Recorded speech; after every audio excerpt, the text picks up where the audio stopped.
What's up, guys? Stanley Auto here. We have a 2012 Ford F-150 3.5 EcoBoost. We are going to do the water pump on today.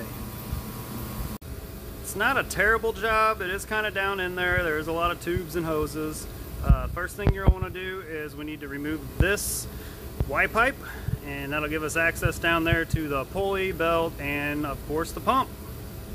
Alright guys, once you got that off, the next thing you want to do, well, I should have mentioned first, but always remove your negative battery cable. But after removing that Y pipe, I like to take off the ZVAP tube just to get it out of the way. There's 3 connectors, one there, and then if you come over here to this side, there's one right there. These are very easy clips. You just squeeze on the back side, kind of work them up, get them out of the way. Once they're out of the way, that just slides right off for you. The other 2 are the same. You're also going to want to remove this bracket right here for this tube. It's one 8mm bolt. Once you get that out, I like to also unhook it from the tube, get it totally out of the way. Gives you more access. We're starting to see down there, that's the water pump pulley. We're getting there. Alright, next you're going to want to get the thermostat housing out of the way. That is this right here. Goes down, it's about where your thermostat's at. It has 4 bolts in it. One you can see right there. One is down underneath there. And then the other 2 are where it bolts to the water pump. Kind of hard to see. Right down into there. Actually, it's that way into the water pump itself. And then there's a tube right here. You want to spray that with some penetrating oil. That just slides on, but you do not want to pull the whole tube out with it. You want it to come off right there, leaving the tube in place, or else you got a whole drama of work getting it back in on the back side of the motor. Okay, once you get your thermostat housing pulled back, it's this right here. Again, it's tight. There's that tube I was telling you about. Again, be careful. You don't want to pull it out of the back of the motor. Next thing you're going to want to do is get the water pump pulley off. If you look down in there, there it is. 3 bolts. Take that off and the belt off. That's going to give us access to the water pump. What I wanted to show you is how the water pump sits in there, just to give you an idea. It sits in there like this, so kind of give you an idea where the bolts are. Again, you're not going to be able to see much of it. A lot of it's done by feel. Just take your time, have patience.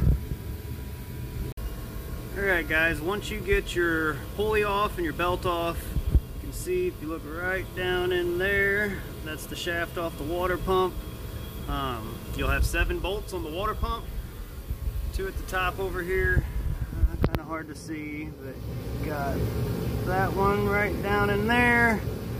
I don't know if you can look down in there. There's one.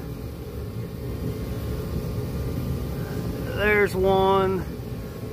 You have some down at the bottom. This side, there's one, and then 2 more down low.